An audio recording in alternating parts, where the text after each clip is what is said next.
Bonjour peuple de Dieu, bonjour frères et sœurs. C'est avec une grande joie que je viens une fois de plus devant vous. Ça fait quand même plus de 10 jours que je n'ai pas fait de vidéo. Voilà. J'étais en prière et je rends gloire à Dieu. Je vais très bien, j'espère que vous vous portez bien aussi. Et avec tout ce qui se passe dans le monde, les choses que nous voyons, les tremblements de terre, la fréquence de tous ces événements dont Matthieu 24 nous parle, on est en train de les voir, on est en train de les vivre et c'est vraiment incroyable. J'ai beaucoup de choses à dire, beaucoup de choses à dire. Mais je voudrais vous parler aujourd'hui de la mentalité des saints d'abeilles. Le 8 mars, le monde entier a célébré la journée de la femme, ou le mars, c'est le mois de la femme. Et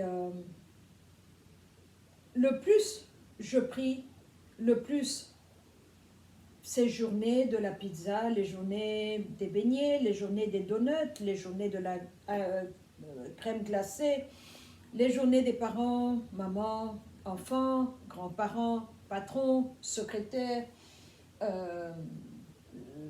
les jours de passer du temps avec nos pets, avec nos animaux, nos compagnons en fourrure, comme on les appelle.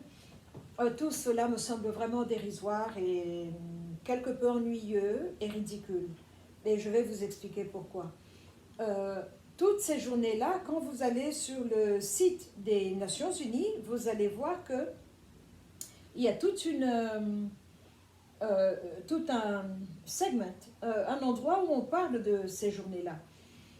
Ce sont les Nations Unies qui ont décrété ce calendrier-là, qui est adopté et pratiqué partout dans le monde. Donc, le mois de mars a été donné à la femme, et voilà, donc c'était le mois de la femme. Je vous assure, c'était ennuyeux de répondre à tous ces textes. Merci, merci. Je me disais, je ne peux pas prendre le temps d'expliquer pourquoi si je ne réponds pas, c'est pas poli, il faut avoir des manières. Mais le truc qui est là, c'est que, vous voyez, quand vous avez un essaim d'abeilles, il y a la reine qui est là, il y a les soldats, il y a toute une hiérarchie dans un habitat d'abeilles. Il y a les soldats qui sont plus grandes, il y a la reine qui est plus grande, en taille, je veux dire, mais les autres abeilles ont peut-être la même apparence, mais ne font pas toutes le même travail. Elles ont chacune un devoir bien spécifique. C'est un petit royaume dans ce monde. La structure des abeilles, la structure des fourmis, quand vous commencez à les étudier, à les voir, vous vous dites qu'il y a une grande intelligence derrière tout ça. Et ce ne sont pas des animaux juste des insectes qu'on peut minimiser comme ça. Non, il y a toute une hiérarchie. Alors, la reine est celle qui dirige tout. Et les abeilles font tout en même temps. Donc, elles bougent, elles sont très travailleuses, elles sont très laborieuses, elles sont vraiment ouvrières. Alors, leur journée est synchronisée, on dirait une danse bien organisée. Tout est bien mis là. Chaque abeille sait ce qu'elle doit faire comme travail, comment le faire, et quand arrêter, comment se reposer, comment manger. Donc, leur journée est très bien structurée. Alors, quand vous bougez comme ça, le monde a observé cela, et c'est comme ça on parle d'une mentalité des saints d'abeilles. Donc, où vous bougez en harmonie, où tout est synchronisé. On dirait une partition de musique qui est en train d'être lue et d'être jouée par des musiciens. Et comme ça, on arrive au travail escompté, on fait ce qu'on compte avoir ou ce qu'on comptait faire en même temps, ensemble. Et on est au même diapason, on est au même, la même longueur d'onde, et on pense de la même manière et on agit de la même manière. Voilà la mentalité des saints d'abeilles. Alors, avec ces journées de pizza, journées de ceci, le travail que cela demande de faire dans toutes les langues du monde qui sont reconnues par les Nations Unies, faire les posters, les petites brochures, les petites cartes postales, les petits timbres, il y a une méthodologie derrière tout ça.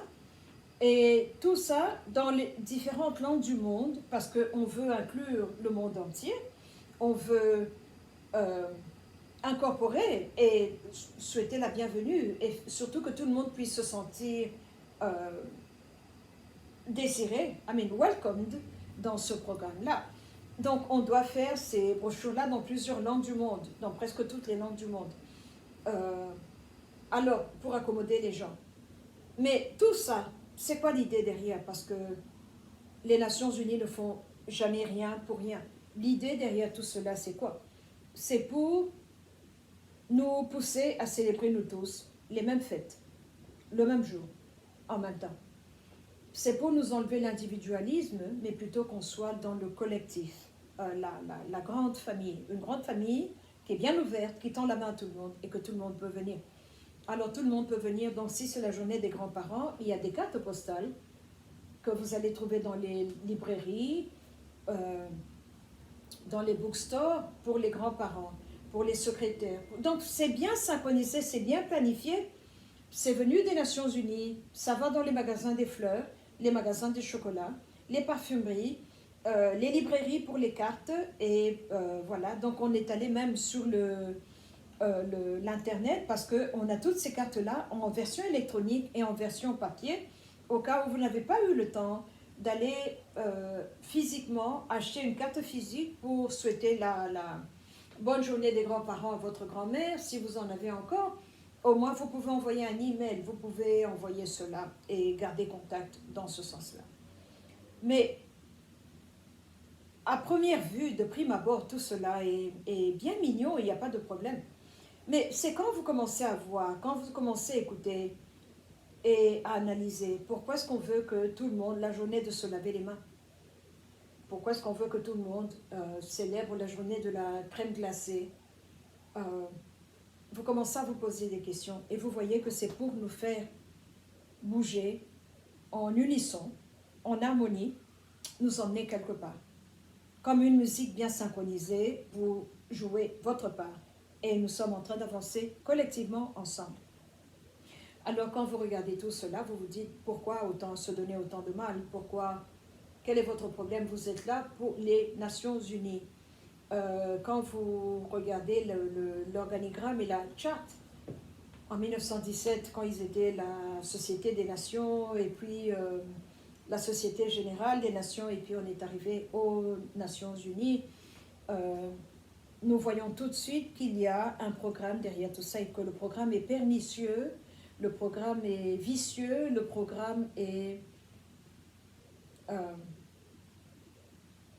ne peut pas être ignoré. Et ne peut pas être ignoré parce qu'il y a beaucoup de forces calmes, gentilles, invisibles, qui sont en train de veiller à ce que cette musique-là puisse très bien se dérouler.